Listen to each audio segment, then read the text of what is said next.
Look at this environment, survivors. We need to survive. We're gonna make a shelter, need to make a fire, and we're gonna make it with natural materials. So here's the situation. We have 2 hours of daylight left. We have a metal match and we have axes. So we're gonna survive and make a shelter using just those tools. Let's go. Let's do it.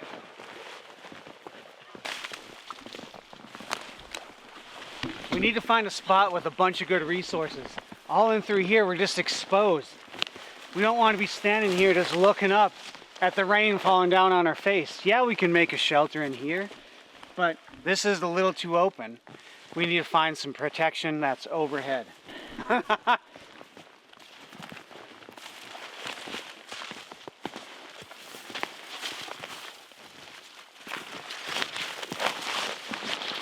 This is what we're looking for right here. It's dry underneath this tree, and it's been raining all day. So we're gonna look for a better spot with more overhead protection to build our shelter under that meets all the parameters. All right, survivors, we've been walking around for about 30 minutes looking for a spot. And what you look for in a natural shelter is rule number 1. Let Mother Nature do the work for you. And this right here could be like a little survival tube that can just suck me right in and keep me nice and dry. This is bone dry under here. Just got a roof overhead. It's solid and we can add to it. If we were nervous, we could put a log under here to help prop it up, or maybe even bring it up a little higher. But we can build off of this. What ideas do you think we can make into this? Very good. We can put sticks off to the side, do whatever, make this a little bit bigger. So let's get to it. We only have about an hour and a half now, daylight left, if that. And the light's going quick.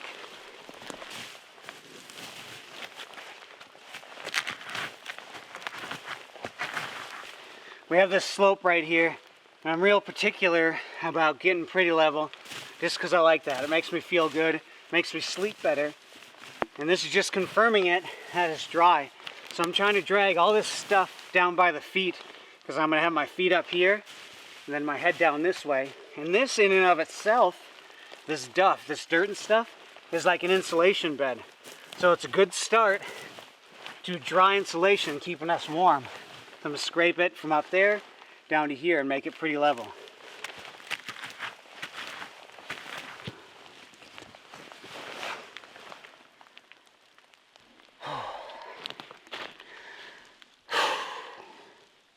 I feel like this is going to be pretty comfortable. Now it's just big enough, but I need to add a little bit more around the top. As I was scraping all this out, it's bone dry. Now that we have it level, I'm just going to use this as an insulation bed. Insulation is anything that's going to protect you from the ground conduction. So I was going to utilize tree boughs. A lot of those are wet right now, and that would work. And then it would eventually dry out. But this is already dry and comfortable, and it's right here, saving me time and energy as a survivor out there in the woods. Now we need to put some framework on and cover it around with tree boughs that we find laying on the ground. There's a giant hole here. Let's plug it up. I found a big log. It's a big hole. Nope.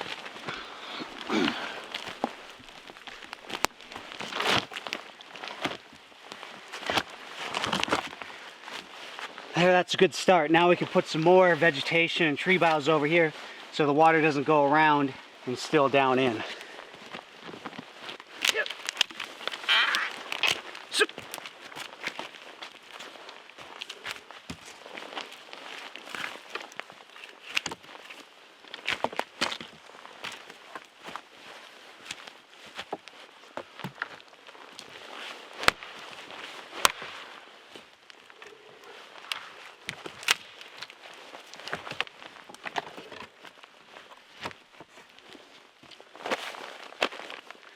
Now we got to get some boughs.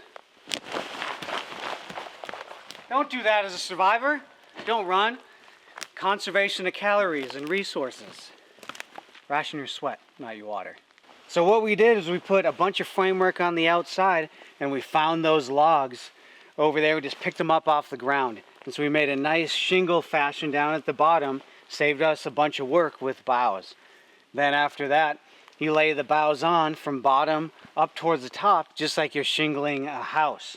So start down low, work your way up to the top.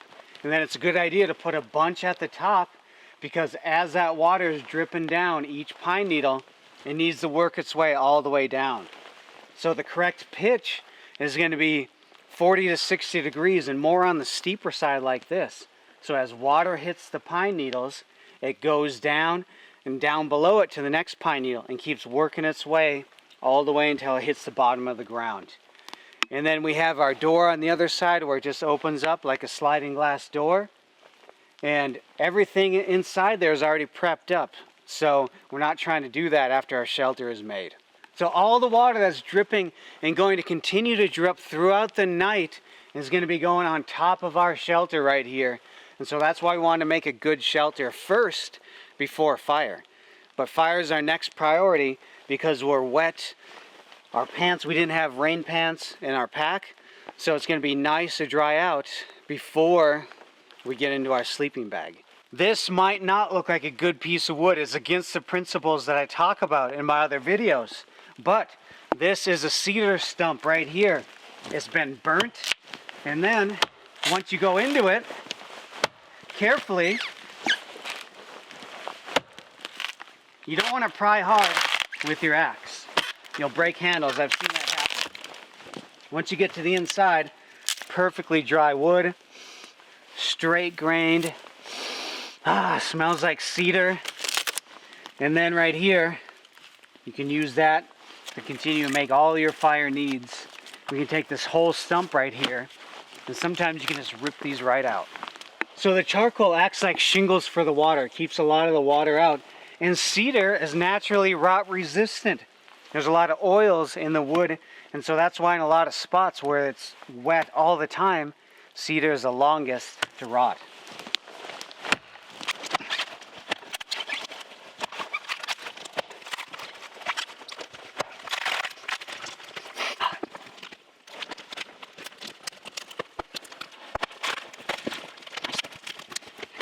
I'm finding a natural crack in the stump and trying to chop that. Natural crack down here. This piece should pop right off.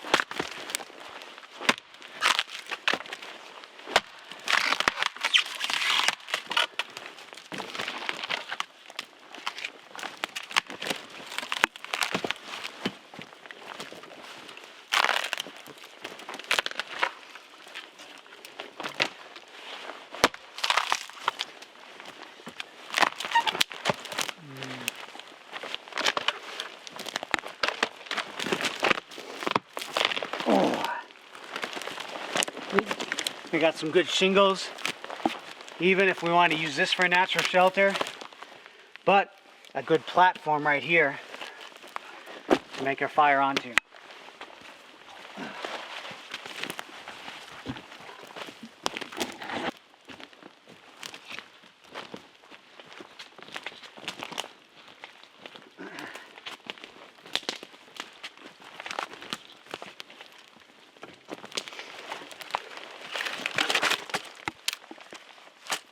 Okay, now we're doing the old scrape a boot technique. Get down to the bare earth, because so then the fire doesn't travel through this duff and can eventually ignite off somewhere else. So you want to get down to the dirt, bare mineral soil, and then you know it can't burn any further than that. It's like you're making a fire line.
So we have our nice platform right here.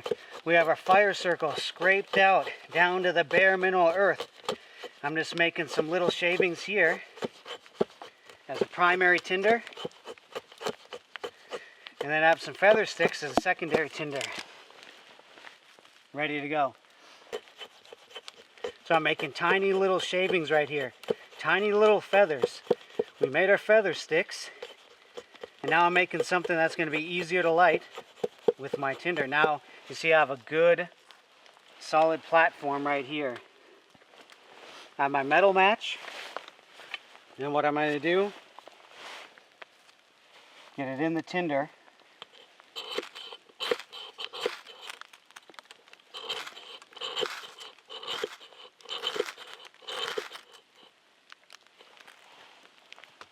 Keep working that hot spot. Don't bump it right now. I have my brace ready to go. Hold my feather sticks over the top. Set those down on the brace so it doesn't smother it. Fan out. All my stuff's ready to go. Once the flames come through, lay your cedar right on there. Get another good handful. Flames are coming through. Lay it on the opposite direction. Now that's not smothering it because we have our brace right here. If we need to let in some more oxygen, lift up our brace, set it back down. Since we have everything nice and organized, you grab your nice handful of your next stage. We have our pencil. We have our thumb size, is what I'm putting on now. Opposite directions, which makes a pyramid fire lay. Make sure nothing's getting burnt. There, our fire is done just like that. Let's bring it down to some coals, and then we'll cook some deer backstrap I brought out. We'll throw them right on the coals.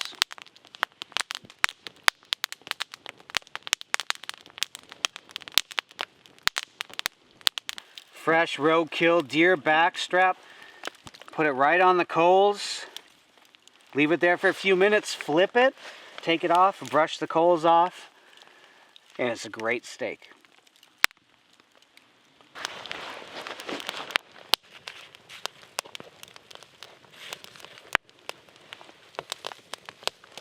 Ooh.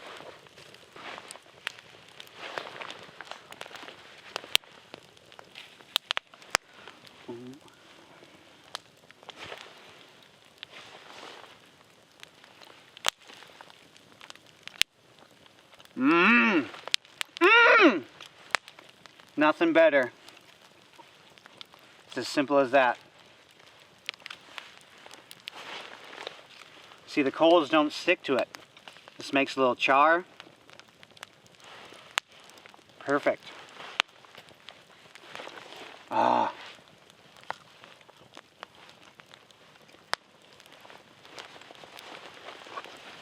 Just can't stop fist pumping. All right, good night, survivors. Going in, we have our door right here. Everything's looking good.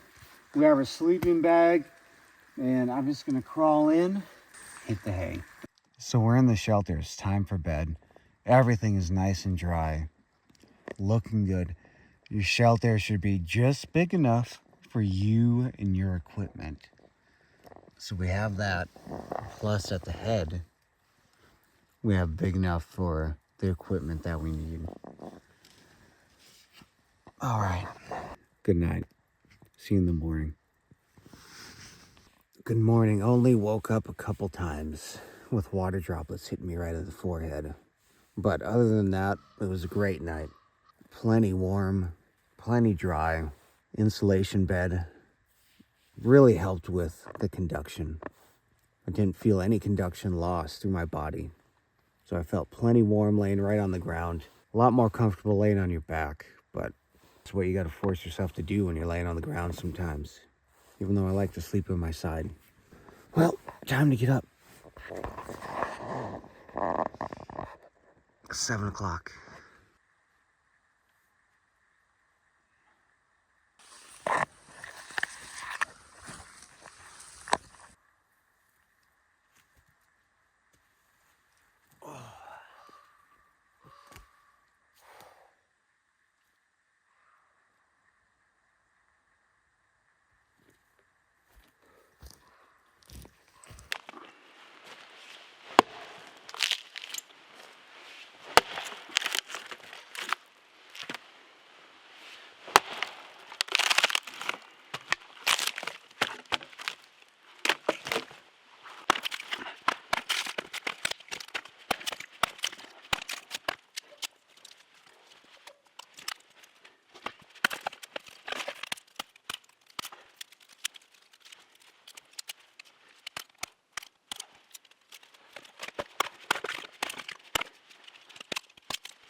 Cheers. All in all, it was a great time to be out here. It was comfortable. We had our sleeping bag inside there, but we just survived with an axe, and it was easier because we had a metal match as well to start our fire. If I had one tool out here, it would be an axe. Just an axe. It doesn't really matter the model, the make, what type you have. Just if you have a piece of steel, that's really going to help you out if you're hiking through the woods and could possibly be in a survival situation. We'll see you on the next time. Keep surviving.